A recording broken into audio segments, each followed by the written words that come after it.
رب العزت قرآن مجید میں ارشاد فرماتا ہے کہ دین میں پورے کے پورے داخل ہو جاؤ اور شیطان کی پیروی نہ کرو۔ اِنَّهُ لَكُمْ عَدُوٌّ مُّبِينٌ، بے شک شیطان جو ہے وہ تمہارا بہت بڑا اور کھلم کھلا دشمن ہے۔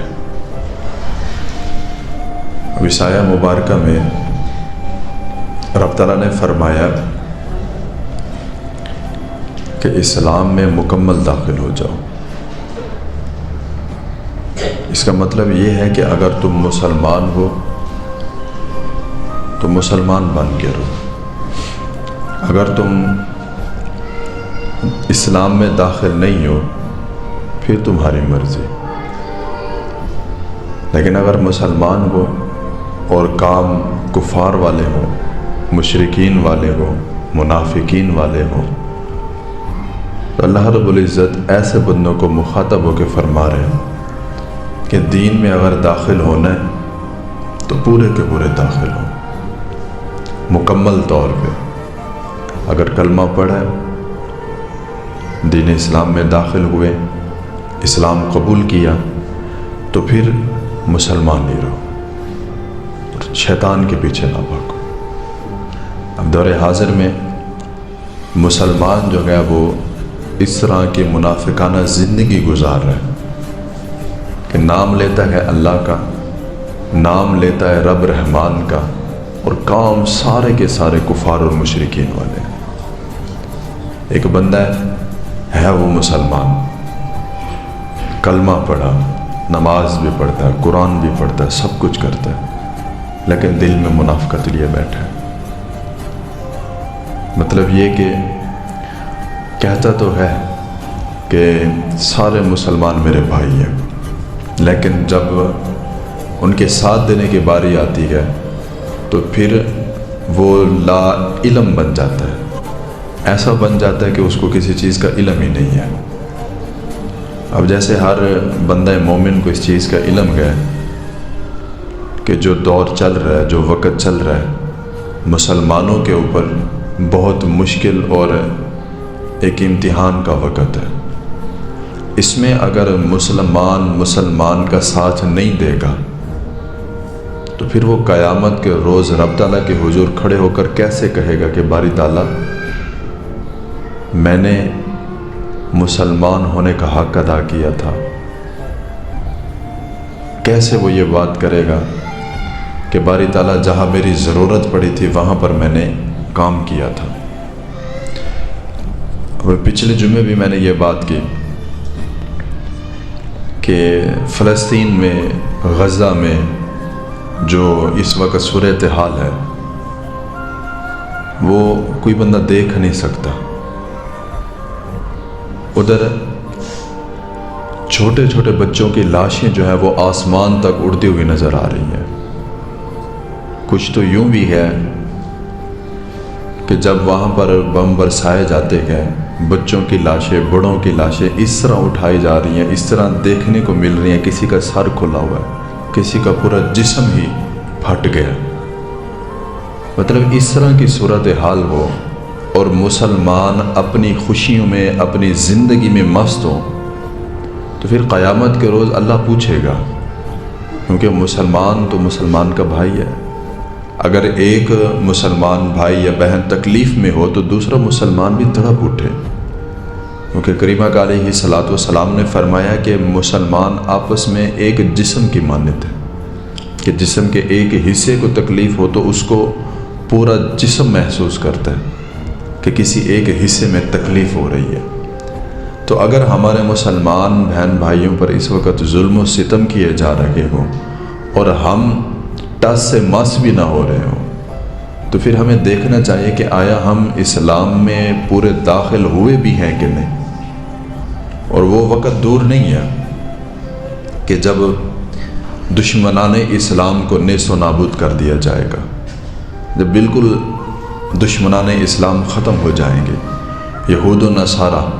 ایک وقت آئے گا، حدیث مبارکہ کا مفہوم ہے کہ اگر وہ درخت کے پیچھے چھپے ہوں گے، پتھر کے پیچھے بھی چھپے ہوں گے، تو وہ درخت، وہ پتھر خود کہے گا مسلمانوں سے کہ یہود، کفار، مشرکین میرے پیچھے چھپے ہوئے، اس کو نکال اور نکال کے قتل کر، اس کو واصل جہنم کا۔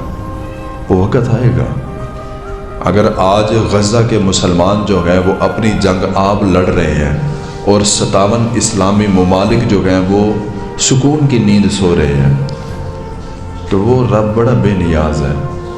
وہ اگر چاہے تو کعبے کی حفاظت جو ہے وہ ابابیلوں سے بھی کروا لیتا ہے۔ لیکن اس وقت جو سوال اٹھ رہا ہے وہ یہ اٹھ رہا ہے کہ اگر اللہ رب العزت ابابیلوں سے کعبہ کی مدد کروا سکتا ہے تو فلسطین والوں کی کیوں نہیں کر رہا؟ بسا اوقات امتحان بھی ہوتا ہے، آزمائش بھی ہوتی ہے، دیکھنا بھی ہوتا ہے کہ جیسے ایک سونے کو بھٹی میں ڈال کے جلایا جاتا ہے، اس کو پکایا جاتا ہے، اس کو دیکھا جاتا ہے، پھر اس کو ڈھالا جاتا ہے، پھر اس کو بنایا جاتا ہے جس طرح بنانا ہو۔ تو یعنی اسی طرح مسلمانوں پہ جو وقت چل رہا ہے یہ آزمائش کا ہے۔ اللہ دیکھنا چاہ رہا ہے کہ کون سا بندہ جو ہے وہ کامل مومن اور مسلم ہے، اور کون سا بندہ ہے جو منافقانہ طور پر دین اسلام میں چل رہا ہے۔ وہ مسلمانوں کی مدد فرمائے گا۔ انشاءاللہ ایک وقت آئے گا کہ مسجد اقصیٰ کے اوپر اسلام کا پرچم لہرا بھی رہا ہے اور قیامت تک رہے گا بھی صحیح، لیکن یاد تو رکھا جائے گا، بھولیں گے تو نہیں وہ کہ ایٹمی طاقتیں ہونے کے باوجود بھی مسلم ممالک جو ہیں وہ ہماری مدد کو نہ آئے۔ اب برائی کو روکنے کے کچھ طریقے ہوتے ہیں۔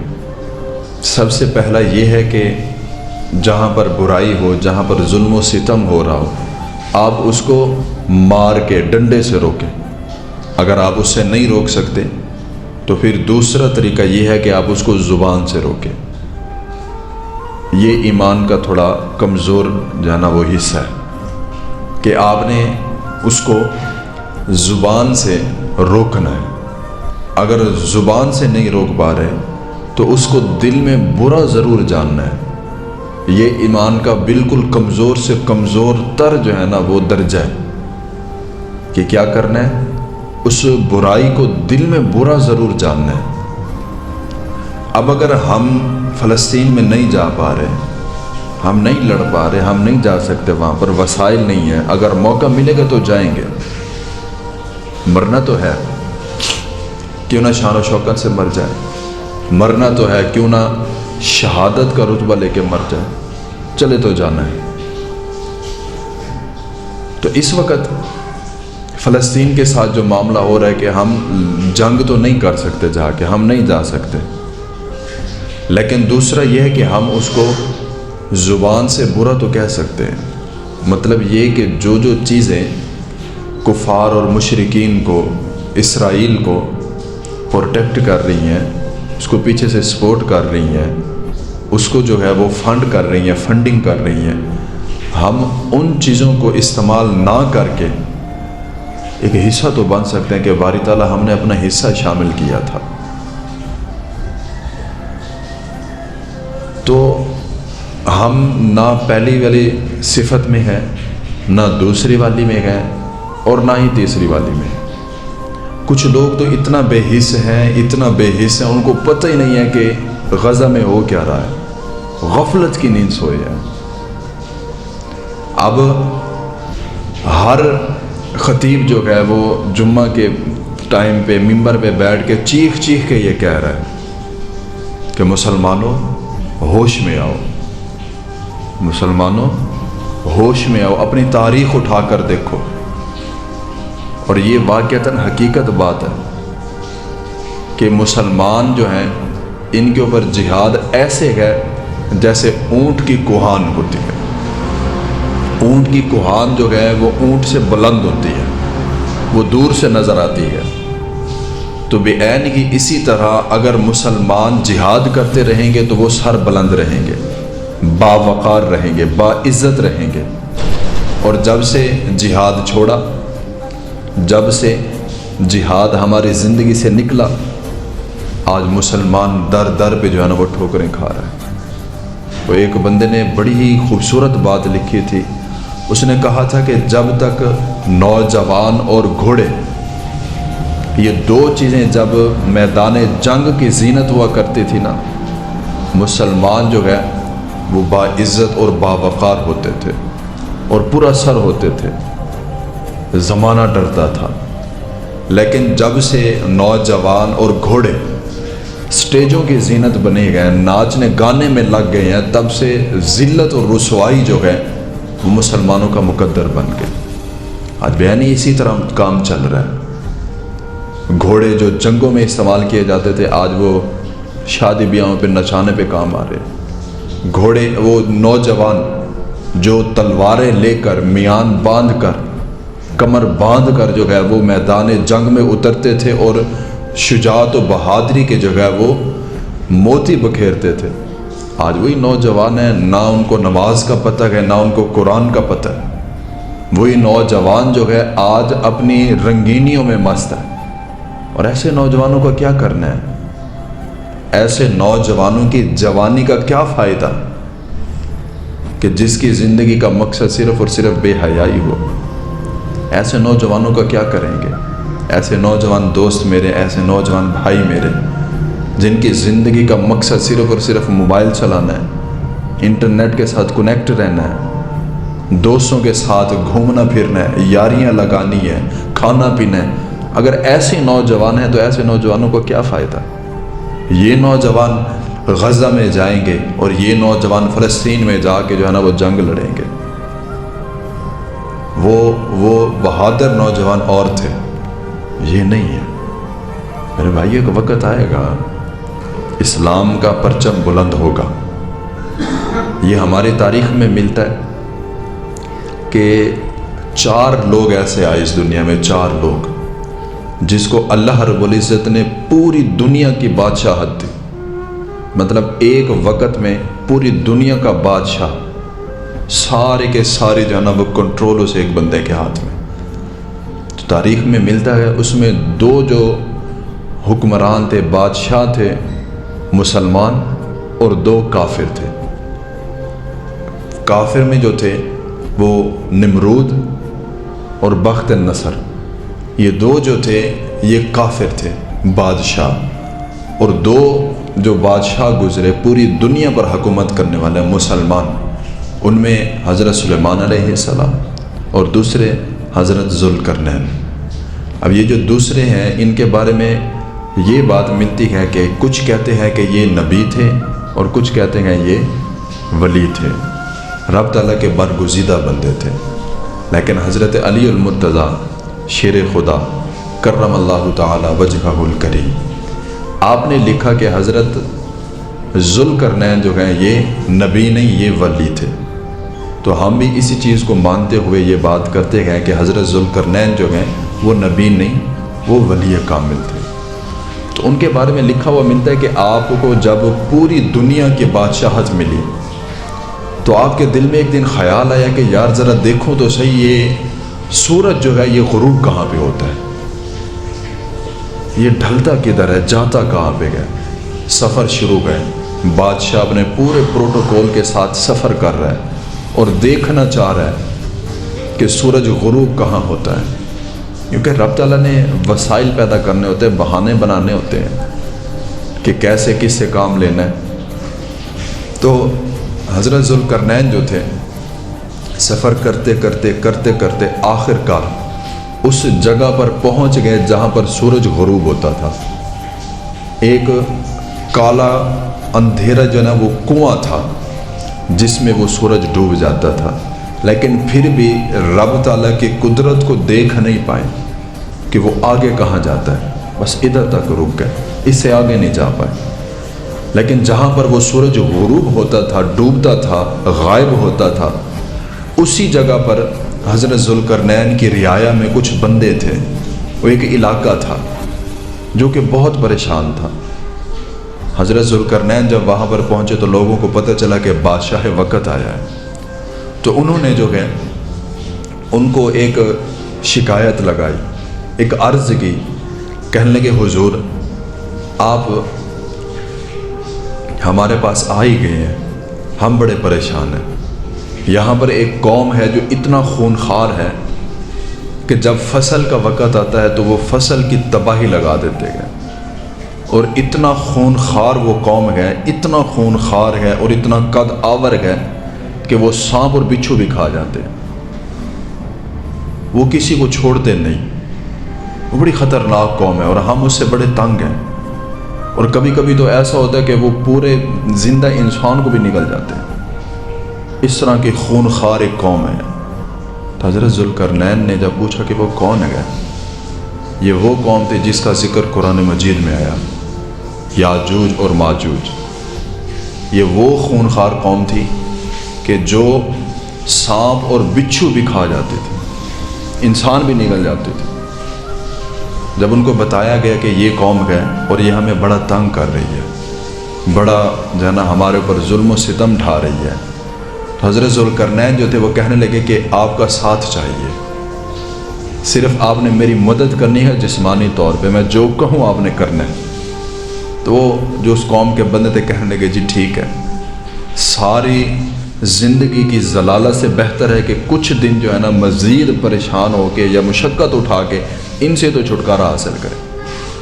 تو حضرت ذوالقرنین کے حکم پر جو ہے وہ لوہے کو کاٹا گیا، لوہے کو کاٹ کے پگھال کے سیسا بنا کے جو ہے نا ایک بڑی لمبی دیوار کھڑی کی گئی، بہت اونچی دیوار کہ اس کے آر پار کوئی جا ہی نہیں سکتا۔ پھر اس دیوار کو بنا کے اس کے چاروں اطراف میں جو ہے آگ جلائی گئی، اور اس طرح جو ہے نا اس کو بنایا گیا کہ اس کے اوپر کوئی چڑھ بھی نہ سکے، اتنا پختہ اور مضبوط دیوار بنائی گئی۔ تو جب وہ یاجوج اور ماجوج کی قوم اٹھی، دیکھا کہ دیوار کھڑی ہوئی ہے، تو انہوں نے جو ہے کیونکہ وہ ہے اتنا خونخوار تھے، انہوں نے جو ہے اس دیوار کو کھانا شروع کر دیا۔ اور یہ روایات کے الفاظ ہیں، یہ تاریخ کے الفاظ ہیں کہ وہ ہر روز اٹھتے ہیں، ہر روز وہ قوم اٹھتی ہے یاجوج اور ماجوج، ہر روز اٹھ کے جو ہے وہ اس دیوار کو چاٹتی ہے۔ جب وہ دیوار ختم ہونے کو آتی ہے تو رات کا وقت ہو جاتا ہے، پھر ان میں سے ایک بندہ بولتا ہے کہ یار چلو آج اتنا ہی بہت ہے، آج سو جاتے ہیں، تھک گئے ہیں، کل اٹھیں گے دوبارہ یہاں سے شروع کریں گے۔ پھر رب تعالیٰ کی قدرت کہ وہ دیوار صبح دوبارہ اپنی پرانی حالت میں آ جاتی ہے، اصل حالت میں، مطلب یہ ریسائکلنگ چل رہی ہے، ہر روز وہ دیوار کو کھاتے ہیں اور ہر روز وہ دیوار واپس مکمل ہو جاتی ہے۔ لیکن ایک وقت آئے گا قرب قیامت کہ وہ جب دیوار کو چاٹ رہے ہوں گے نا، تو وہ کہیں گے انشاءاللہ کل اٹھ کے دوبارہ اس کو جو ہے نا وہ کھانا شروع کریں گے۔ جب وہ انشاءاللہ کہیں گے نا، وہ دیوار ادھر ہی رک جائے گی اور وہ واپس مکمل نہیں ہوگی۔ وہ اگلے دن اٹھیں گے، اٹھ کے اس دیوار کو چاٹیں گے، دیوار ختم ہو جائے گی۔ پھر وہ یاجوج اور ماجوج کی قوم جتنا بھی بندے اس وقت زندہ ہوں گے ان کے پاس واپس آ جائے گی، پھر وہی ظلم و ستم شروع ہو جائیں گے، پھر وہی قتل و غارت شروع ہو جائے گی۔ پھر امام مہدی علیہ السلام آپ جلوہ فرما ہوں گے، اور یہ 5ویں اللہ تعالیٰ کی طرف سے بھیجے ہوئے بندے ہوں گے جن کو پوری دنیا کی بادشاہت دی جائے گی، پوری دنیا کا کنٹرول جو ہے امام مہدی علیہ السلام کے پاس ہوگا۔ پھر وہ جو ہے ان سے جنگ کر کے ان کو قتل کریں گے۔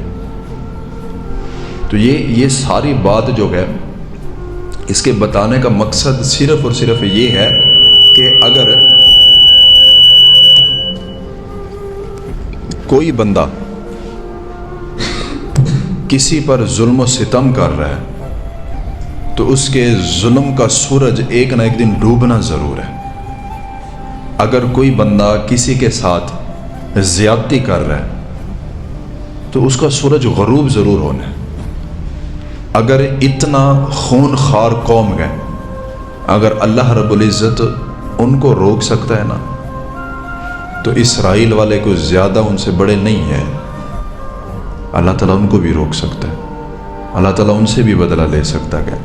اگر مسلمان بے حس ہو جائیں، اگر مسلمان مردہ دل ہو جائیں، بے ضمیر ہو جائیں، تو اللہ رب العزت پرندوں سے بھی اپنے کعبے کی حفاظت کروا لیتا ہے۔ اور آج بھی اگر رب تعالیٰ چاہے تو مسجد اقصی کی قبلتین کی حفاظت کر سکتا ہے، لیکن یہ آزمائش ہے، وہ دیکھنا چاہ رہا ہے۔ یہاں پہ اب تقسیم ہونی ہے کہ کون جو ہے وہ خالص اور پکا مسلمان اور مومن ہے، اور کون جو ہے اس میں کچا ہے۔ میں نے شروع میں ایک بات کی کہ برائی کو روکنے کے طریقے ہیں، اس کو مار کے روکیں، اس کو زبان سے روکیں، اور اس کو دل میں برا جانیں۔ اور میں یہ پورے وثوق سے بات کر سکتا ہوں کہ مسلمان اس وقت الا ماشاء اللہ ان تینوں حالتوں سے خالی ہے۔ ان کے اندر وہ ضمیر ہی نہیں ہے، ان کے اندر وہ دل ہی نہیں ہے جو مسلمان کے لیے دھڑک رہا ہو۔ جناب من، اگر ہمارے گھر سے ایک بھی میت اٹھ جائے نا تو کوہرام مچ جاتا ہے۔ اگر کسی کا چھوٹا سا بچہ فوت ہو جائے نا تو جناب اس کی دنیا اجڑ جاتی ہے۔ تو ذرا ان کو بھی تو ذرا سوچے نا کہ جو اپنے بچوں کی لاشوں کو اٹھا کے آسمان کی طرف منہ کر کے چیخ چیخ کر جو ہے نا وہ پکار رہے ہوں کہ یا اللہ کوئی تو ہماری مدد کو آئے، اور بے حسی اتنا چھا گئی کہ 57 اسلامی ممالک بھی کچھ نہیں کر پا رہے۔ اور کریمہ کا علیہ الصلوۃ والسلام نے فرمایا تھا جب تک میری امت جہاد کو اپنے اوپر لازم رکھے گی یہ پوری دنیا میں سرخرو ہوگی۔ صحابہ کرام کے پاس جو ہے نا وہ ایمان کی حلاوت تھی، جذبہ تھا ان کے پاس، وہ بھی تو جنگیں لڑتے تھے۔ حضور پاک علیہ الصلوۃ والسلام نے بھی لڑی، کفار اور مشرکین کے مقابلے میں کھڑے ہوئے، ہم بھی انہی کی امت ہیں۔ اور جب جہاد فرض ہو چکا ہو اس کے باوجود بھی اگر ہم اس میں حصہ نہ ڈالیں اور اگر ہم کھڑے نہ ہوں تو پھر قیامت کے روز پوچھا جائے گا، ہم ہی بتا تو نے اپنے حصے کا کام کتنا کیا تھا، تو نے کیا کیا تھا۔ ہم نہیں جا سکتے یہاں سے وہاں تک، ہمارے پاس اتنا وسائل نہیں ہے، لیکن جتنا ہم سے ہو سکتا ہے ہم اتنا تو کر سکتے ہیں۔ یہ جو ہم ہنسی خوشی میں ڈرنک کر رہے ہیں، بوتلیں پی رہے ہیں، کچھ چیزیں ایسی کھا رہی ہیں کہ ان کی جو ہے نا وہ کمپنی جو ہے وہ پروڈکٹس جو ہے وہ اسرائیل کو سپورٹ کر رہی ہیں، ان کو فنڈنگ کر رہی ہیں، اور بات یہاں سے شروع نہیں ہوئی اور یہاں پہ ختم نہیں ہوئی۔ سب سے بڑا ظلم جو ہے غزہ پر اور فلسطین والوں پر ہم لوگوں نے کیا، اسرائیل والوں نے بعد میں شروع کیا، ہم نے پہلے کا کیا ہوا ہے۔ ہم ان کفار اور مشرکین کو شروع سے پیسہ کھلا رہے تھے، ہمیں پتہ ہی نہیں تھا کہ یہ چیز جو ہے کہاں سے آ رہی ہے، اس کے پیسے کدھر جا رہے ہیں، کہاں لگ رہے ہیں، کسی کو نہیں پتہ تھا۔ پاور تو ہم نے دی ان کو، پیسہ بھی ہم نے دیا ان کو، تو پہلا ظلم جو ہے ان پر ہم نے کیا۔ ہم ہر ایک چیز کے لیے پوری جو ہے نا وہ تحقیق کرتے گئے۔ موبائل لینا تو اس کو مکمل جانچ پڑتال کریں گے کہ آیا یہ موبائل کس طرح ہے، کیسا ہے، یہ کیسا چلے گا۔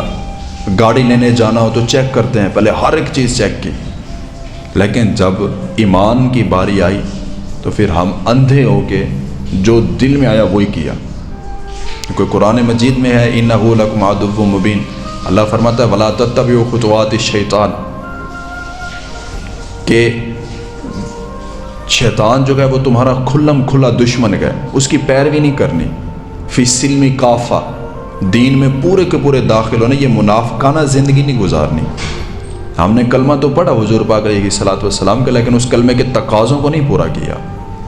ہم نے کلمہ تو پڑھا، مسلمان ہوئے، لیکن ہم نے دین اسلام کے اندر جو ہے نا وہ جو ہمارے پر لوازمات تھے ان کو نہیں پورا کیا۔ اب ہم جنگ لڑنے کیا جائیں گے، ہم مسجد میں نہیں آ سکتے۔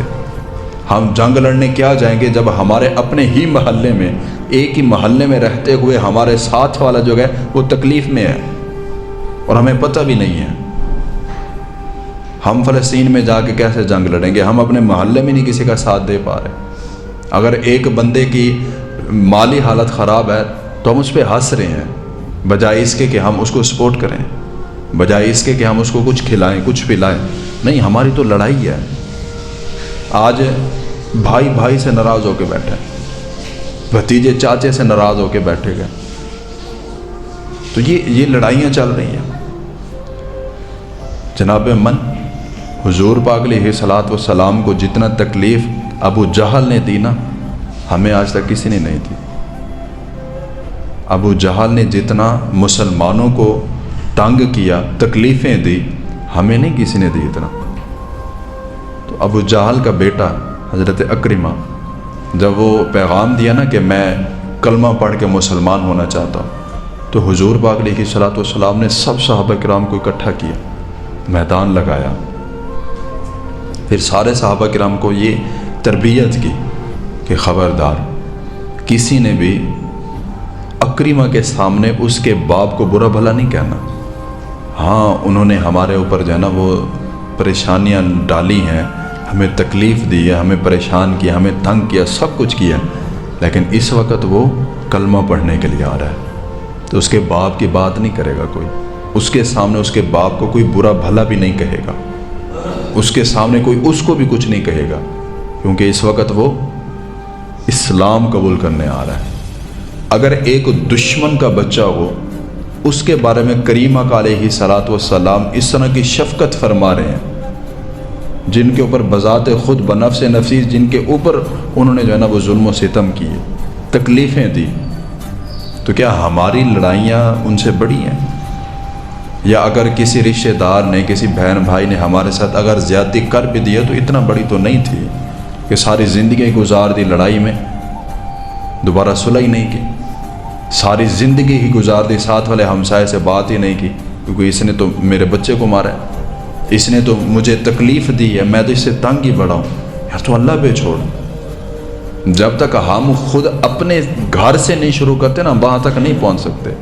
سب سے پہلی جنگ جو ہے وہ اپنے نفس کے ساتھ لڑنی ہے، سب سے پہلی جو ہے نا وہ بائیکاٹ جو ہے نا وہ اپنے نفس کے ساتھ کرنی ہے۔ ہم نے اس کے خلاف جانا ہے، پہلے ہم اس کے خلاف جا ہی نہیں پا رہے، یہ جیسے کہتا ہم ویسے کرتے گئے۔ ہمارے بھائی ایسے بھی گئے جو یہ دعائیں کر رہے ہوتے ہیں کہ یا اللہ ایسا بھی دن آئے کہ ہمیں مدینے میں موت آ جائے، ایسا بھی دن آئے کہ ہم خانہ کعبہ کے جو ہے نا وہ طواف کر رہے ہوں، زیارت کریں، ہم مکہ مدینہ جائیں، مسجد میں تو نہیں آتے۔ مسجدیں غیر آباد پڑی ہیں، جب سے ہم نے ان چیزوں کو چھوڑا تب سے ذلت اور رسوائی جو ہے وہ مسلمانوں کا مقدر بن گئے۔ اب ہم میں سے کون سا ایسا بندہ ہے جس کو پتہ ہے کہ یہ چیزیں جو ہیں جو ہم استعمال کر رہے ہیں، ان سے جو ہے وہ کفار اور مشرکین کو مدد مل رہی ہے؟ کس نے چھوڑی؟ کسی نے بھی نہیں چھوڑی۔ کبھی کسی دکاندار کو میں خود جا کے کہتا ہوں کہ یار یہ چیزیں نہ بیچا کر، تو آگے سے ایک ہی جواب دیتا ہے کہ جناب جو پاکستانی ہے وہ تو کوئی لیتا ہی نہیں ہے، ہم کیا کریں؟ وہ آ کے کہتے ہی یہی ہیں کہ جناب من ہمیں کوک کی بوتل دیں، جناب من ہمیں یہ اس کمپنی کی پروڈکٹ چاہیے۔ بھائیوں نظر نہیں آتا کہ غزہ کے مسلمانوں کے اوپر کتنا ظلم و ستم کیے جا رہے ہیں، اور جنہوں نے بائیکاٹ کیا، جنہوں نے ان چیزوں کو خریدنا ختم کیا، یہ خود رات ہم ایک کانفرنس میں بیٹھے ہوئے تھے، میٹنگ تھی، وہاں پر انہوں نے بتایا کہ یہ جو کوک کمپنی ہے پاکستان میں، جو ان کے جو وہ ایجنسیاں بنی ہوئی ہیں جہاں سے یہ آگے پرووائڈ کی جاتی ہے، سیل کی جاتی ہے، وہ یہ بات کر رہا تھا، اس کا مینیجر، وہ کہہ رہا تھا کہ یار یہ جب سے جو ہے نا یہ شروع ہوئی ہے نا یہ مہم کہ اس کو نہیں خریدنا، اس سے پہلے ہماری سیل جو تھی وہ اربوں خربوں کی تھی، جو اب کروڑوں میں آ پہنچی ہے، اب کروڑوں سے وہ لاکھوں کی گنتی میں آ رہی ہے، بڑھ نہیں رہی، کم ہو رہی ہے۔ تو وہ کہتے ہیں کہ ہم نے لالچ دینا شروع کر دیا کہ اتنا خریدیں گے اتنا فری ملیں گی، لیکن میرے بھائیوں ہم نے اپنے ایمان کا سودا نہیں کرنا۔ ہم اتنا تو کر سکتے ہیں نا کہ ہم ان چیزوں کو نہ خریدیں جن سے ہمارے مسلمان بھائیوں کو جو ہے نا وہ تکلیف ہو۔ کبھی دیکھو تو صحیح نظر، ابھی غزہ کی جو اصل حالت ہے نا وہ ہمیں نہیں بتائی جا رہی، جو غزہ کے اندر اصل ظلم و ستم ہو رہے ہیں نا وہ ہمیں نہیں بتائے جا رہے۔ اور ایک ادارے نے یہ باقاعدہ رپورٹ جاری کی، انہوں نے لکھا کہ اگر اسی وقت جنگ ختم کر دی جائے، جتنا ہو گئی ہے، جتنا بمباری ہوئی ہے، جتنا وہاں پر تباہیاں لگی ہیں، ابھی جنگ ختم کر دی جائے تو کئی سال لگیں گے دوبارہ غزہ کو آباد ہونے میں۔ اور وہ یہ بھی لکھ رہے تھے کہ کئی سال ایسے بھی ہوں گے، 100 سال بھی، شاید میرے ذہن میں نہیں آ رہا، اتنا انہوں نے بولا کہ وہاں پر بچے جو ہیں وہ معذور پیدا ہوں گے، اس کو بڑا ٹائم لگے گا اپنے آپ کو کور کرنے میں۔ تو ظلم و ستم تو ہر روز ہو رہے ہیں، قتل عام تو ہر روز ہو رہا ہے، لیکن وہ مسجد اقصی کی حفاظت کر رہے ہیں، وہ اپنے ایمان کا سودا نہیں کر رہے، لیکن ہم کر رہے ہیں۔ اب جب ہم یہ بات کرتے ہیں نا کہ بھئی بائیکاٹ کرنا ہے، تو آپ سب یہاں سے نیت کر کے اٹھیں کہ جو بھی کمپنی جو ہے، چاہے وہ پاکستانی ہے، چاہے وہ جو ہے نا پاکستان سے باہر کی ہے، جو بھی ہے، جو بھی اسرائیل کو پروٹیکٹ کر رہی ہے، جو بھی اسرائیل کو فنڈنگ کر رہی ہے، جو بھی اسرائیل کو یہاں سے امداد بھیج رہی ہے، چاہے وہ جہاں سے بھی ہے، ہم اس کی کوئی چیز نہیں خریدیں گے۔ آپ سب اپنے ساتھ وعدہ کریں گے انشاءاللہ، ہاتھ کھڑا کریں کہ آج کے بعد کوئی بھی ایسی چیز نہیں خریدیں گے جو اسرائیل کو پروٹیکٹ کرتی ہے۔ اب کافی ساری ایسی چیزیں جو ہمیں پتہ ہی نہیں ہے کہ کون سی ہے۔ تو میرے بھائیوں، یہ ہم جیسے مسلمان جو سیدھے سادھے بھولے بھالے، جن کو پتہ نہیں ہے کسی چیز کا، وہ ایک جملہ میں نے پڑھا کہ جس کو پتہ ہے نا کہ یہ کمپنی کس کی ہے، مسلمانوں کی ہے یا یہودیوں کی ہے، جن کو یہ پتہ ہے، جو ان پہ جاتے ہیں، جیسے KFC ہو گیا، میکڈونلڈ ہو گیا، یہ کوک کی بوتل ہو گئی، اور بھی کافی سارے پروڈکٹس اس میں آ جاتی ہیں، ان کو یہ نہیں پتہ کہ غزہ کیا ہے۔ وہ مسلمان، امیر مسلمان، ان کو یہ نہیں پتہ کہ غزہ میں ہو کیا رہا ہے، اور جن کو پتہ ہے نا کہ غزہ میں ظلم و ستم ہو رہا ہے، ان کو KFC کا نہیں پتہ، ان کو یہ نہیں پتہ کہ کون سی پروڈکٹ کہاں سے آ رہی ہے اور کیسے آ رہی ہے، بس خرید رہے ہیں۔ دکان پہ جا کے کہیں گے کہ جی ہمیں کوک کی بوتل چاہیے، یہ نہیں پتہ کہ وہ پیچھے سے کیسے آ رہی ہے۔ تو میرے بھائیو، یہ جو ہے نا، ہم جیسے جو سیدھے سادھے مسلمان ہیں نا، ان کے لیے یہ چیز ہے۔ یہ پمفلٹ اپنے پاس رکھیں، اس کے اوپر لکھا ہوا کہ ہم نے کون سی چیز خریدنی ہے۔ اگر بھائی ہم لوگوں سے بوتل نہیں چھوڑی جا رہی تو پھر کیا کریں؟ جو پاکستان کی ہیں وہ خریدیں، باہر نہ جائیں نا۔ اتنا تو ہم کر سکتے ہیں نا، برائی کو ہم اپنے انداز میں زبان سے تو روک سکتے ہیں نا، ہم کیوں ان کی مدد کر رہے ہیں؟ قیامت کے روز ہم سے پوچھا جانا ہے کہ تم نے اپنا کیا کردار ادا کیا تھا۔ تو ان کی نسل کشی میں شریک نہ ہو، ان کی ہمدردی کریں، ان کے ساتھ کھڑے ہوں، ان کے لیے دعائیں کریں۔ اللہ رب العزت ہم سب کو جذبہ ایمان عطا فرمائے۔ اللہ رب العزت فلسطین کے مسلمانوں کی غیبی مدد فرمائے، آمین۔ وما علیہ الا البلاغ المبین۔